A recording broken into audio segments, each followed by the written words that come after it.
All right, so now we got Merab versus Corey Sandhagen. How do you see that one going? I mean, I got Merab taking the win just because I just feel like he's too much for everybody right now. Corey's a really good fighter, has some tools that can cause some issues, but I think overall Merab's gonna get the job done. Yeah. Okay, so what about those leg locks, man? Because right now Corey Sandhagen has injured two people. He's injured TJ Dillashaw, which is a high-level fighter, and he injured Figgy, another high-level fighter, with these leg locks. Do you think that's going to play a factor in this fight? I mean, it's hard to say if it is or if it isn't. But if I had to guess, I'm gonna guess that Merab is aware of that, and Merab has done things to kind of nullify that.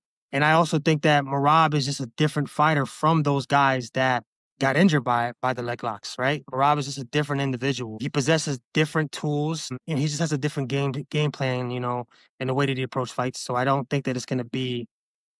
I don't think it's gonna be a factor, or I don't think it's gonna be something that's going to change the fight in any way negatively for Merab. Okay. That's an interesting take.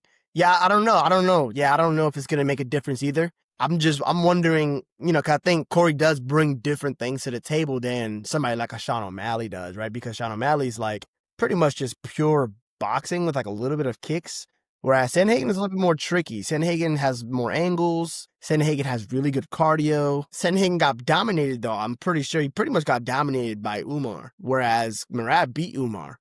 So that just shows you that Merab's pace is crazy because he gassed out Umar, whereas Sandhagen, got beat clean by Umar. So I think that's the only indicator that we have right now. They both have a common opponent, and we see how those fights went, even though styles do make fights. Hard to call that one, though, but I think in general, Merab's probably going to win just because he has that momentum on his side.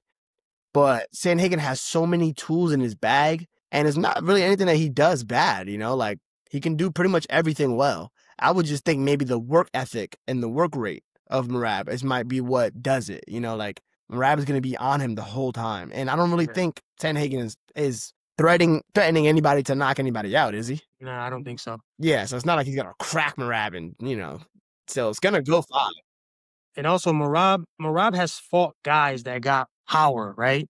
That can put you out, and none of them were able to do that, right? So I don't think that that's going to be a factor in the fight. And then again, like you said, the pace. Merab's pace is insane. Like, can Corey keep up with that pace? Can he be able to have 5-round cardio against a guy with that kind of pace that's going to test your conditioning? I don't know. I don't think like he's gonna gas out or anything, but I think in general, his pace is not gonna be able to keep up with Merab's pace in general. That has nothing to do with I'm not saying it's like a cardio thing, right? Like say they both had infinite cardio, he would still outpace him. You know what I'm saying? Yeah. I don't think he's gonna get tired. Merab's pace is so unique to him, and nobody that Corey has fought to this point has that level of a pace, right? Has that style of fighting, right? So I just think that he's not going to get tired, but he's not going to be able, like you said, keep up with the pace. He can't match it. Right. He can't match it.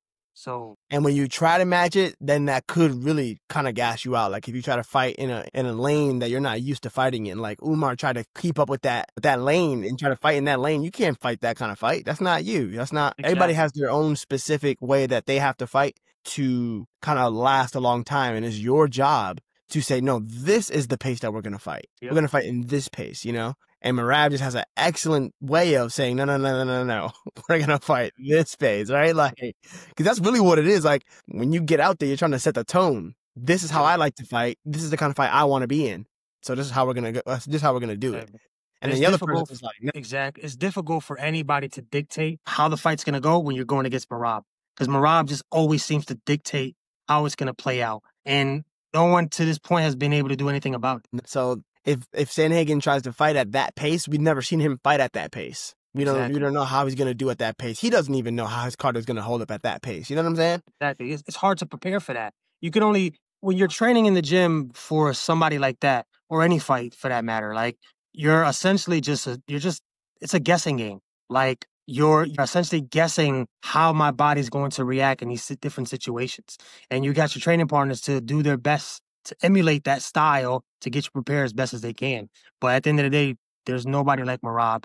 He's a unique individual. He's a one of one. And you're just going to have to find out when you're there When Corey finds out, the question is he going to crumble or is he going to succeed? I mean, he said history says everybody crumbles when they go against Merab. That's what the paperwork says. That's what they say, yeah. So I mean, you know, it's crazy. Like, if you think about if Merab beats him, man, he literally has wiped out the whole, like, he's wiped everyone out. Like, his resume is serious. Like, everyone. at that point, I would love to see him move up to 45. Like, give us. Don't you think he would be better off going down to 25 if anything? Yeah. I mean, either or. I'm okay with either or. Him versus Pantoja is an amazing stylistic matchup. Pantoja can move up to fight him. Or that.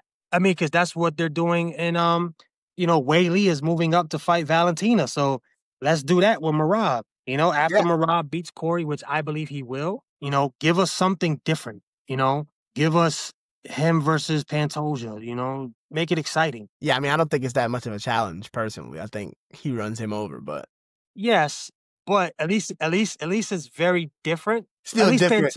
Pantoja possesses tools that I don't think anybody at 35 right now possesses. Yeah, and he has that veteran style, like, where he knows how to win. You know what I'm saying? Exactly. So that would be cool. I would like to see that after this. Okay. So, yeah, I mean, I think we could both agree, though, that Sandhagen's probably not going to be able to pull this one off against Merab.